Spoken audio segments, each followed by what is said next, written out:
వాగర్ధావివ సంతృప్తో వాగర్ధ ప్రతిపత్తయే జగతః పితరౌ వందే పార్వతీ పరమేశ్వరం. ఈ జగత్తంతటికి కూడా ఆ ఆది దంపతులే తల్లిదండ్రులు. సకల చరాచర సృష్టికి ఆద్యంతాలు తానేనని శివతత్వం చెబుతోంది. శివ అంటే మంగళమని అర్థం, శివ అంటే పార్వతి అని అర్థం. ఈ జగతికి తంత్రి మంత్రి శివుడే.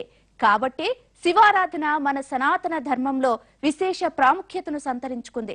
లోక కళ్యాణార్థం చేస్తున్న ఈ మహాయజ్ఞంలో ఆధ్యాత్మికవేత్తల ప్రవచన పరిమళాలు, సద్గురువుల అనుగ్రహ భాషణాలు భక్తులను ఆధ్యాత్మిక లోకంలో ఓలలాడించాయి.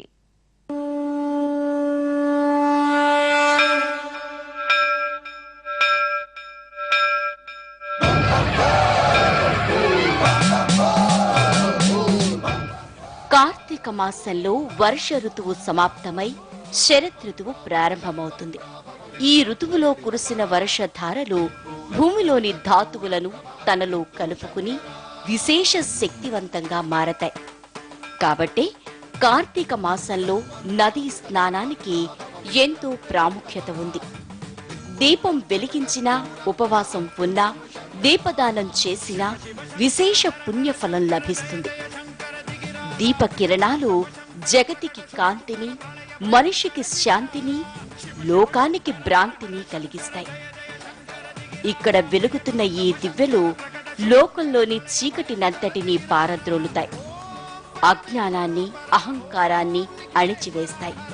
స్వార్థం, అసూయ, ద్వేషాలు, కపట నాటకాలు, దుర్బల భావాలతో కుచించుకుపోయిన మనిషికి సన్మార్గాన్ని చూపిస్తాయి.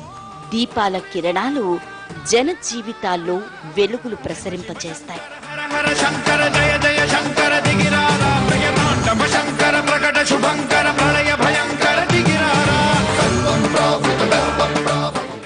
ఆ రోజు ఈ రోజం లేదు. కార్తీక మాసంలోని 30 రోజులు పర్వదినాలే. 15 రోజుల పాటు నిర్విఘ్నంగా, నిర్విరామంగా, నియమ నిష్ఠలతో ఎన్నో వ్యయ ప్రయాసల కోర్చి, ఎన్నో కష్ట నష్టాలు భరిస్తూ భక్తి, ఎన్టీవీ సంయుక్తంగా ఈ మహోన్నత దీప జాతరను జరుపుతున్నాయి. మా లక్ష్యం ఒక్కటే, ప్రతి ఇంట్లోనూ దీపాలు వెలగాలి. ప్రతి ఇల్లు మనశ్శాంతిగా ఉండాలి. అప్పుడే సమాజము బాగుపడుతుంది. మన హిందూ ధర్మాన్ని వదిలి అన్యమతాల వైపు జనం ఆకర్షితులు కాకుండా ఉంటారు.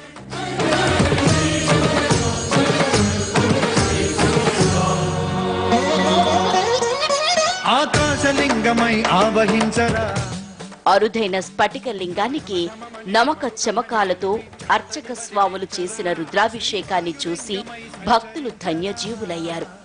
ఓం నమః శివాయ అనే పంచాక్షరి మంత్ర జరి మధ్య పార్వతీ పరమేశ్వర్ల పల్లకి సేవా వైభవంగా సాగింది.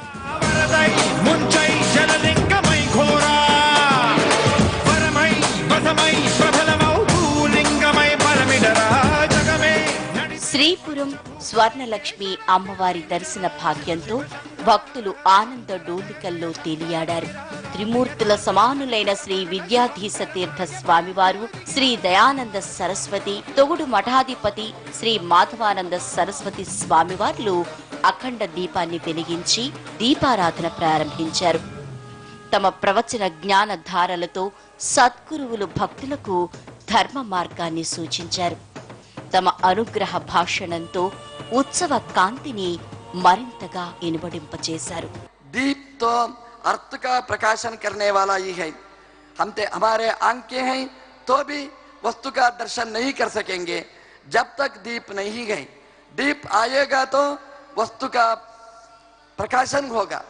जैसे दीप से बाह्य वस्तुओं का प्रकाशन होगा, वैसे या भक्ति का दीप से अंदर जो रहने ही है उसका प्रकाश होना ही है. इसलिए हमारे अंदर बहुत बहुत निगूढ़ रहस्य हैं. जो ब्रह्मांड में है वो पिंडांड में है, इस शरीर के अंदर है. या जैसे देवस्थान है वैसे ही यह मंदिर समझना चाहिए. शिव यह देव तो भगवान का मंदिर समझना चाहिए. यहाँ तो दीप चाहते हैं, क्या बाह्य दीप नहीं है, या भक्ति का दीप से हम हमारे अंदर यो वेद निहितं गुहायां परमे व्योमन सोष्टुते सर्वान कामान सह ब्रह्मणा विपश्चिता, जो उपनिषद संदेश दिया ही है वो तो हमारे मंदिर ही शरीर के अंदर जो हृदय है उसको मंदिर समझना चाहिए. కోటి దీపోత్సవం. కోటి అంటే సంఖ్యలో లెక్క పెట్టుకుంటే 100 లక్షలు ఇస్తే ఒక కోటి. కోటి అంటే సమూహము అని అర్థం. సమూహంగా సామూహికంగా ఒక్క దీపాన్ని వెలిగించిన కోటి దీపాల పుణ్యం వస్తుంది.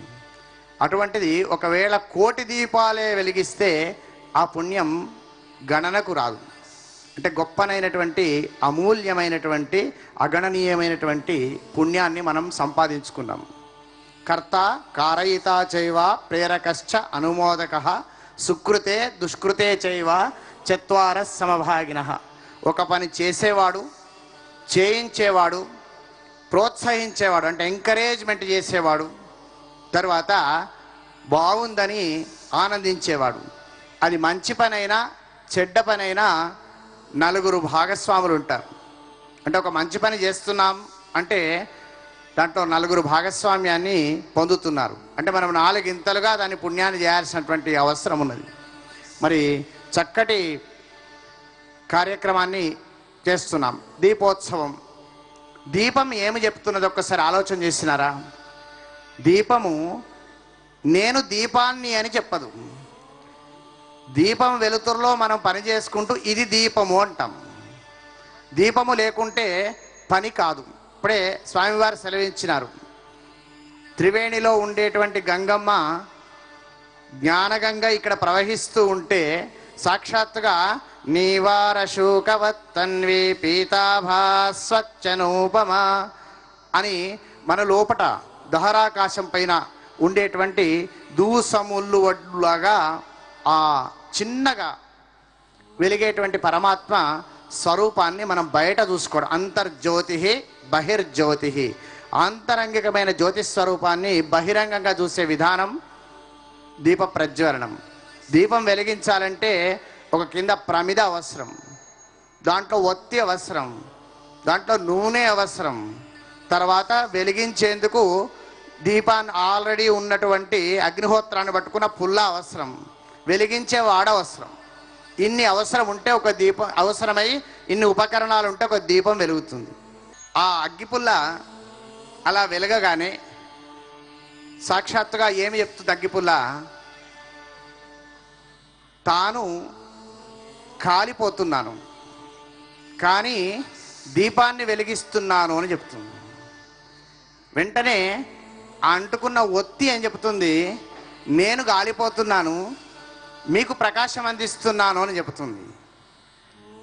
ఆ ఒత్తి వెలగడానికి ఆధారభూతమైనటువంటి నూనె ఏమి చెబుతుంది?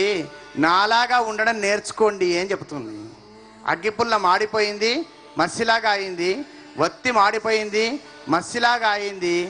కానీ నూనె పరిపూర్ణంగా తనకు తాను కాల్చుకొని పరోపకారంలో జీవిస్తుంది. ఆ విధంగా ఉండడం నేర్చుకోవాలి. ఈ దీపం వెలుతురులో ఏమొస్తుంది? సాక్షాత్తుగా పరమాత్మ స్వరూపం బయటపడుతుంది. భగవంతుడు మన అంతర్జ్యోతి స్వరూపంగా వెలుగుతూ ఉంటే మనం తిరుగుతూ ఉన్నాం. ఆయన వెలగకపోతే మనము తిరగం. పుంభావ సరస్వతి ఆయనే శ్రీ దయానంద సరస్వతి స్వామివారు. ఈరోజు భారతదేశంలో వ్యాసుడు ఆనాడు ద్వాపర యుగానికి అంతకు ముందున్నటువంటి కృత త్రేత యుగాలకి ఒక అనుసంధానంగా ఒక వారధిగా ఎలా నిలిచారో ఈరోజు కలియుగానికి ఈ హిందూ ధర్మాన్ని అలాగే వేద సిద్ధాంతాన్ని భావితరాలు అంటే ఇంకొక 400-500 సంవత్సరాల తర్వాత ఎవరు మన ధర్మాన్ని ప్రశ్నించినా ఆ ప్రశ్నకు సరైన సమాధానాన్ని అందివ్వగలిగే ఒక దార్శనికతను రూపొందించినటువంటి అపర వ్యాసులు శ్రీ దయానంద సరస్వతి స్వామి వారు. Deepa, whether you have one light or you have 100 lights, or you have 10,000 lights, or 1 crore lights, one thing is true. The Agni, the fire, is one. That doesn't multiply. Agni he doesn't multiply. Agni remains the same. Anyone you touch, it will burn you. That is Agni Guna. And Agni, when it is a flame, it is going to light up its surroundings. There are no two Agnis. My eyes are two. And the one who lights up my eyes is one. And what lights up your eyes is the same. What lights up my ears? Shrotrasya Shrotram. Chakshushas Chakshuhu. Manaso Manaha. There is only one light. There is no second light, the light of all lights. Jyotir Jyotihi. Swayam Jyotihi. Atma Jyotihi. There is only one light. And a self-effulgent light.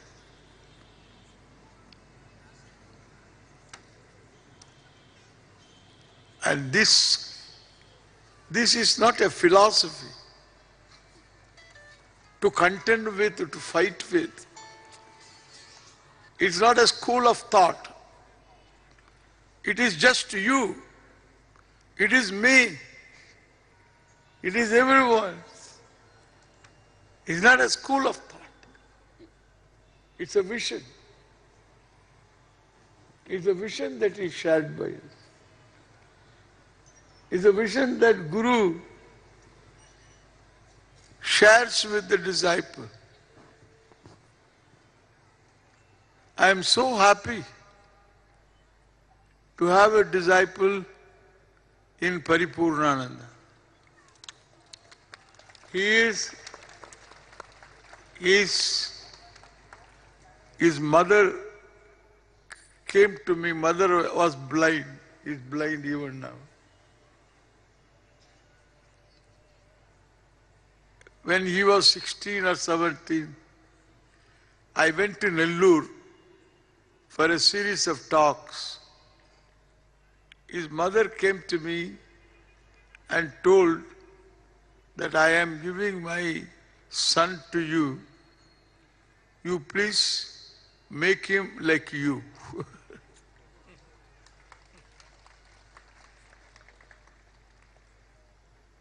It's a big job. In the beginning, I thought it was a big job because I teach in English and Sanskrit.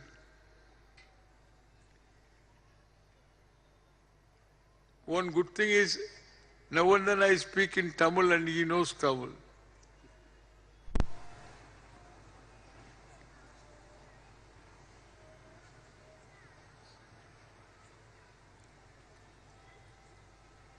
And he picked up English, he picked up Sanskrit, he picked up the Shastra well. So I am very happy that he could inspire all of you. Day after day, he talks in the TV channels, and people all come and tell me that these talks are very inspiring in Telugu. Inspiring talks, they say. And therefore, nothing can make a guru happy to hear that Shishya does so well. Thank you all. Thank you very much. మట్టితో తయారు చేయబడిన శరీరమే ప్రమిద. అందులో వేసే నెయ్యి ధర్మం. ధర్మాన్ని పోషించే సత్యమే ఒత్తి. జ్ఞానమనే అగ్నితో వెలిగిస్తే తమ శరీరం పవిత్రంగా మారుతుందని సౌర పురాణంలో చెప్పి ఉందని వదివర్తి ప్రభాకర్ చేసిన ప్రవచనాలు మహిళల్ని విశేషంగా ఆకట్టుకున్నాయి. ఓం నమఃశివాయై చ నమఃశివాయ. దీపం వెలిగించేటప్పుడు కింద ఒక ప్రమిద పెట్టారు. ఈ ప్రమిద మన శరీరం, మృణ్మయ శరీరం. అందుకే సాధారణంగా ప్రమిదలన్నీ మట్టితో తయారు చేసి కాల్చి అక్కడ పెడతారు. ఈ మృణ్మయ శరీరమే, మట్టితో తయారు చేయబడిన శరీరమే ఆ ప్రమిద. ఈ ప్రమిదలో ధర్మం ఆజ్యం అంటే నెయ్యి, అందులో పోసే నెయ్యి ధర్మం. శరీరం నిలబడాలంటే ముందు ధర్మం ఉండాలి. ఈ ధర్మాన్ని పోషించేది సత్యం, అదే మీరు వేస్తున్న ఒత్తి. సంస్కృతంలో వర్తి అంటాం, తెలుగులో ఒత్తి అయింది. దీన్ని జ్ఞానం అనేటటువంటి అగ్నితో వెలిగిస్తే జ్ఞానాగ్ని దగ్ధ కర్మాణం తమాహు పండితం బుధాహ అని స్వయంగా భగవద్గీతాచార్యుడు శ్రీకృష్ణుడు అన్నాడు. ఈ అగ్ని వెలిగించగానే ఈ సత్యం అనే ఒత్తి వెలిగింది. ఆ ఒత్తి వెలగడానికి ఇంధనం నెయ్యి, అది ధర్మం.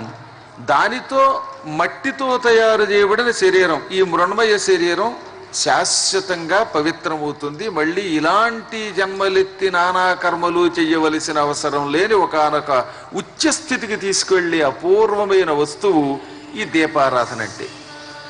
ఇక కార్తీక మాసంలో ఏ మాసంలో అయినా వెలిగించవచ్చు. మాసానాం నియమో నాత్ర దినానాం నియమోపిన అని స్కాంద పురాణంలో ఈ దీప మహాత్మ్యం గురించి చెప్పారు. ఈ మాసం ఈ నెల లేదు, కానీ కార్తీక మాసానికి ఒక ప్రత్యేకత ఉన్నది. దానికి గల కారణం ఎంతసేపు లౌకికమైన చిన్న చితక కథలు చెప్పుకుంటామంటే అసలు మూల కారణం పృథు చక్రవర్తికి కూడా తండ్రి అయినటువంటి వేణుడి వల్ల వచ్చింది. ఇది ఎప్పుడో కృతయుగంలో. పూర్వం పవిత్ర వంశంలో, సూర్యవంశంలో వేణుడు అని ఒక రాజు ఉండేవాడు. వాళ్ళమ్మ యమధర్మరాజు గారి మృత్యుదేవతకి చెల్లెలు. ఆ దోషం వల్ల ఏమిటో ఈ వేణుడు అనేవాడు ఒట్టి నాస్తికుడు అయ్యాడు.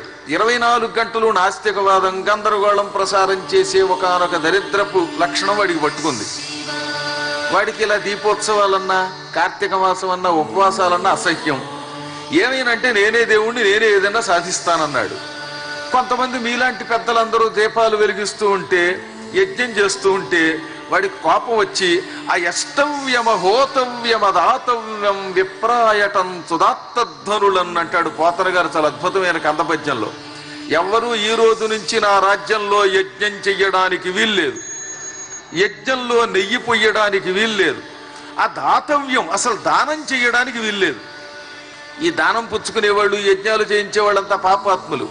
నేనే పరమాత్మని, నేనే దేవుణ్ణి, అసలు మనిషి కంటే గొప్పవాళ్ళు లేడు అన్నాడు. యజ్ఞాలు లేకపోవటం వల్ల లోకంలో వర్షాలు లేవు, వర్షాలు లేకపోతే పంటలు లేవు, పంటలు లేకపోతే క్షేమం పోయి క్షామం మిగిలింది. దాంతో పాపం ఋషులందరూ కూడగట్టుకుని దేవతలు, వశిష్ఠుడి లాంటి మహానుభావులైన విశిష్ట ఋషులు అంతా ఒక రోజు వచ్చి, మహారాజా వేదకాలం నుంచి వస్తున్న సంప్రదాయం ఇది, వేదాలు యజ్ఞం చేసి తీరాలంటున్నాయి, యజ్ఞం చేస్తే ఇంద్రుడు సంతోషిస్తాడు, మఖము చేయ వజ్రిమతి సంతసించును, వజ్రి సంతసింప వానగురియు, వానగురియ కసవు వసుమతి పెరుగును, కసవు మేసిదేను గణము బ్రతుకు. యజ్ఞం చేస్తే ఇంద్రుడు సంతోషిస్తాడు, ఇంద్రుడు సంతోషిస్తే సకాలంలో వర్షాలు కురిపిస్తాడు, వర్షాలు కురిస్తే పంటలు హాయిగా పండుతాయి. ఈ పంటలు మనం తింటాం, గడ్డిని గోవులకు వేస్తాం, మళ్ళీ గోవులు పాలిస్తాయి, పాలు కాస్త తోడు పెడితే పెరుగు అవుతుంది, అందులోంచి వచ్చేటటువంటి వెన్న, నెయ్యి, పెరుగు మొదలైనవి మనం తీసుకుంటాం. కొంత వెన్న, నెయ్యి మనం వాడతాం, మరి కొంత నెయ్యి మళ్ళీ దేవతలకి యజ్ఞ రూపంలో అందిస్తాం. వేద మంత్రములతో మనం వేసే నేతిని, హవిస్సుని మళ్ళీ దేవతలు స్వీకరించి వర్షం కురిపిస్తారు. కాబట్టి యజ్ఞం చేసి తీరాలి అన్నారు. వీడు మూర్ఖుడు కదా, యజ్ఞం చేయడానికి ఎక్కడో పైన కనబడని దేవుడు ఎందుకు, ఎదురుగుండా కనబడుతున్నదే నిజం, అన్నిటికీ ప్రత్యక్ష ప్రమాణం ఉండాలి. ఈ రోజు నుంచి చేయకండి, మీరు దేవుడికి నివేదన చేయాలనుకుంటే ఆ పండు లేకపోతే నెయ్యో నాకు ఇచ్చేయండి, ఎవరికైనా దానం చేయాలనుకుంటే నాకే పోసేయండి, శివుడి మీద కాసేపు నాకు అభిషేకం కోసం నెయ్యి మొదలైన వాడుతున్నారే, ఈ నెయ్యి అవి నాకు ఇచ్చేయండి, శుభ్రంగానే తింటాను, జనం తింటారు, ఏం కనపడని దేవుడు ఎందుకు అన్నాడు. ఎంతో చెప్పి చూశారు ఋషులు, వాడు మూర్ఖుడు కదా, వెండో. చివరికి వీళ్ళకి మా ఆగ్రహం కలిగింది. ఈ క్షణమే మరణించు అన్నారు. మహాత్ములకి కోపం వస్తే శాపం పెడతారు, సాధారణ ఎప్పుడో కానీ పెట్టారు. పెట్టడంతో ఆ క్షణమే చచ్చిపోయాడు వాడు చచ్చిపోగానే లోకం మళ్ళీ అల్లకల్లోలం అయిపోయింది. కనీసం ఈ మాత్రం ప్రభువు కూడా దిక్కులేదని. అప్పుడు చివరికి అందరూ వచ్చి వాడి శరీరాన్ని చిలికారు. అదిగో ఆ శరీరం నుంచి రకరకాల వస్తువులు పుట్టుకొచ్చాయి. ఆయన కుడి తొడ నుంచి పుట్టుకొచ్చాడు మహానుభావుడు పృథు చక్రవర్తి, వేణుడి కొడుకు కాబట్టి వైన్యుడు అన్నారు. ఆయన పుట్టిన వెంటనే అప్పటిదాకా వాళ్ళ నాన్న చేసిన పాపం వల్ల భూలోకంలో ఎక్కడ పంటలు లేవు, మొత్తం సర్వనాశనం అయిపోయింది. భూదేవికి కొన్ని వేద కార్యక్రమాలు జరగకపోతే వేదన కలిగి అన్ని లోపల దాచేసుకుంటుంది. అప్పుడు ఏమవుతుందన్నమాట, విత్తనాలు మొలకెత్తవు, నేలంతా చవిటి భూమి అయిపోతుంది, సారవంతమైన భూమి ఉండదు. ఎవరన్నా మనుషులు ఇల్లు కట్టుకుంటే భూకంపాలు వచ్చి కుంగిపోతాయి. సర్వనాశనం అయిపోయింది. అప్పటికే భూదేవి నుంచి సారం లేదు, పంటలు లేవు, తిండి లేదు. అప్పుడు ఏం చెయ్యాలి అని పృథు చక్రవర్తి సంకల్పించాడు. అప్పుడు లక్ష్మీదేవి ఆయన దగ్గరకు వచ్చింది.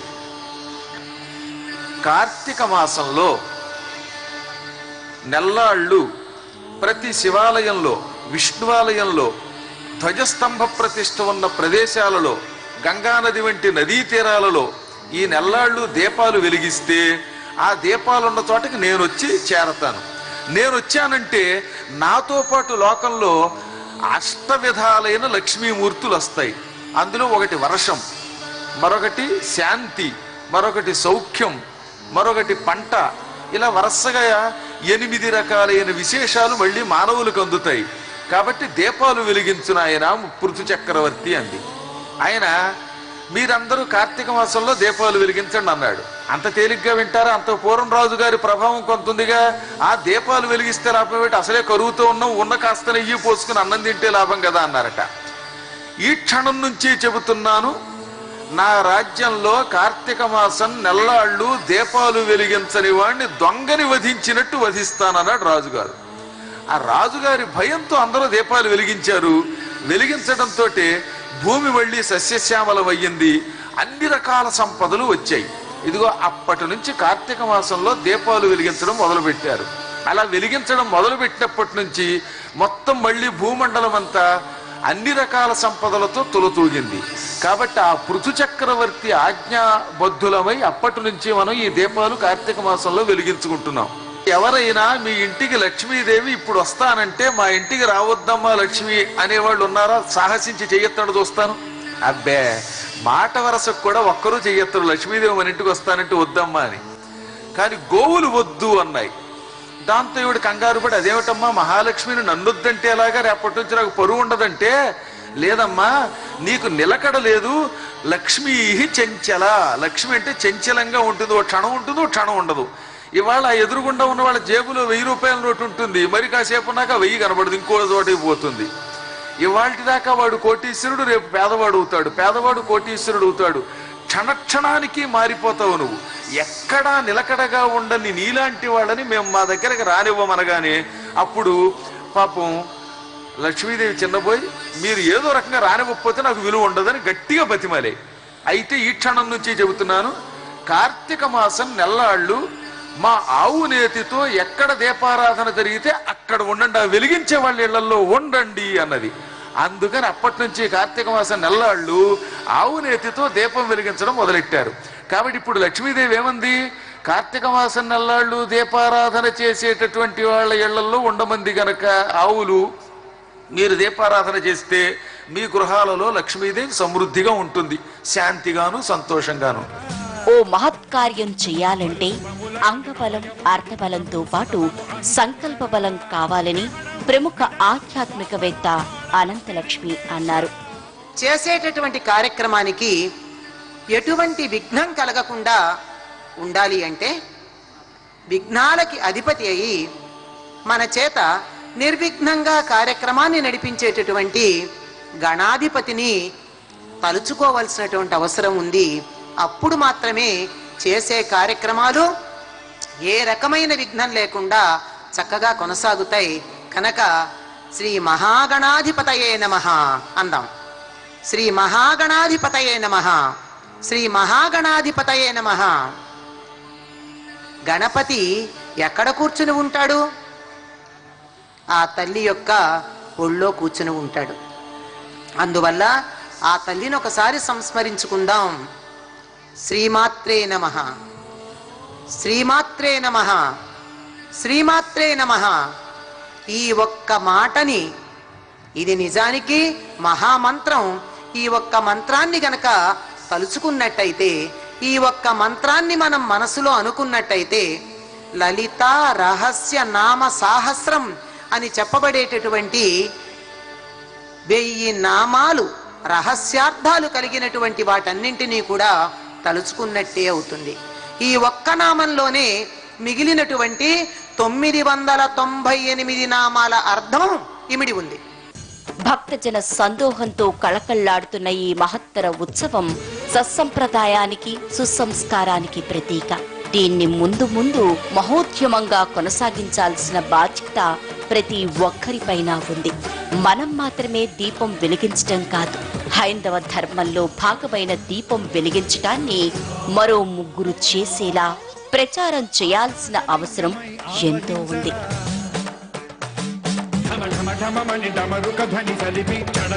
ప్రత్యేక కార్యక్రమంలో మరో చిన్న విరామం.